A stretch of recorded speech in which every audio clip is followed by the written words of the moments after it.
people get involved in your campaign. They say, you know what, I love this woman, I love what she's doing, she's fighting for us. This is John Villarreal reporting for Conservative New Media.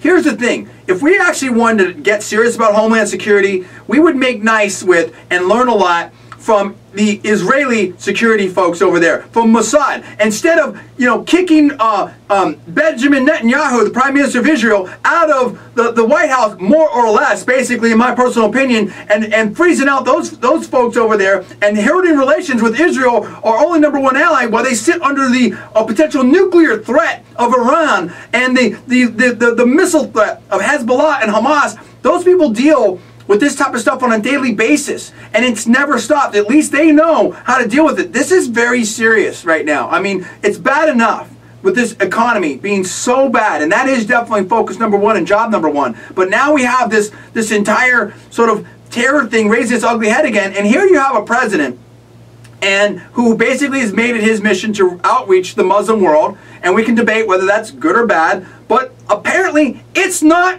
working. It's not working, okay? I mean, because the people that you have in charge and the people that are motivated to do these terrorist acts, they don't care. They are super extreme. If you're willing to blow yourself up, to blow your kids up, to blow your wife up, to blow your son up, to kill some other people that you think are the enemy, whether the great Satan or the little Satan or whoever, or the infidels or whatever you want to call them, you're willing to do just about anything. And you don't care about a little outreach, this and that. Now, related to this is this Mosque story that just doesn't stop. What we found out today, and you can shed some light on this before we go to the break. As I said before, I don't care where they build the mosque. If you follow all the laws and everything like that, I will defend your right to build it anywhere you want. You want to build it right outside of my house, you want to build it down at ground zero, whatever, you build it wherever you want. But that doesn't mean that you're going to get along with people, that people are going to like it. Now, Obama and other people have made it seem like, at least by implication, that if you're not for this, maybe you're a bigot. Maybe you're anti-American or anti-Constitution or whatnot, and all that. And then he made a comment over the weekend, something like, we have to respect their religion and whatnot, and we'll get to that. Again, I mean, that sort of makes it seem like, hey, if you're not for this, maybe you're a bigot. But think about this, it's a whole different twist on it. We found out over the weekend a lot of questions. Fox News is reporting, a lot of other people are reporting that there's a bunch of questions related to this developer. That supposedly he had money problems, he used to be a waiter a while back, and all of a sudden he just shows up with a bunch of money to buy, you know, all kinds of real estate. But it was only in 2008 that the alleged reports are that the guy had serious money problems. And then not a year later, he's able to buy a $39 million piece of property in Manhattan. And then right after that, he's able to buy this piece of property with $5 million down, and it's a $100 million project. Where's he getting that money? And now if he's getting that money from terror sources or other things like that, that is illegal, that's a national security problem, and that needs to be looked at. I don't know where he's gotten that money from, but we need good reporting on this, and thank goodness we have Fox News on it. The second thing that is important that I haven't heard hardly anybody talk about on talk radio or TV is that this man, by his own admission, allegedly, if the reports are true, claimed that he converted to Islam after and because of 9/11. Now, that is a smack in the face. Now, if you're a 9/11 family and you knew that or you heard of that, I can understand why you would be against this developer and this mosque so close to ground zero, and it has nothing to do with Islam or religious tolerance or anything like that. It has to do with someone that basically said, hey, I'm more or less perhaps motivated to go to the other team here of the people that killed your relative.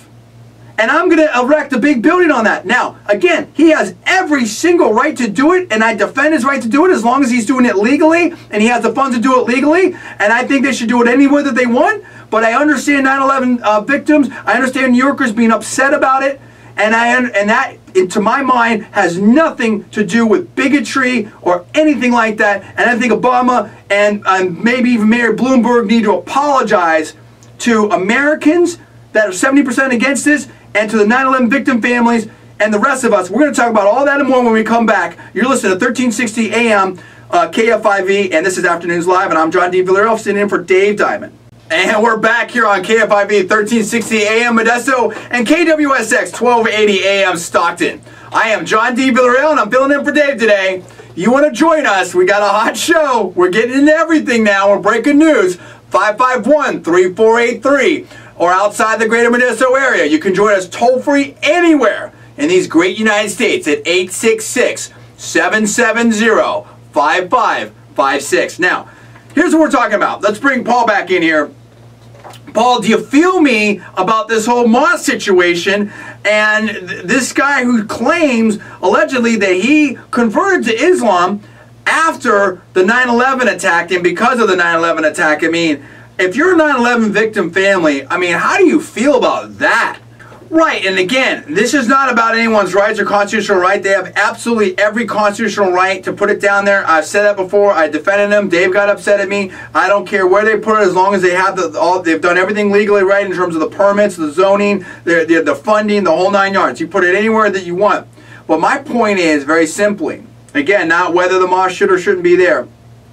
My point is, I think that people on the left, in the media, and I think also, my personal opinion, that President Obama himself has made it seem like those who are against this mosque, or, you know, a religious cultural center, Islamic cultural center, Part 51, whatever they're calling it today, that they're somehow bigoted, and I reject that. I don't think that that's fair, and I don't think that that's right. There's a lot of reasons why people might be against this, even though they recognize the right for it to be there, where they might, you know, the sensitivity issue, where they might not, where they might be upset that it's there for reasons that have nothing to do with bigotry.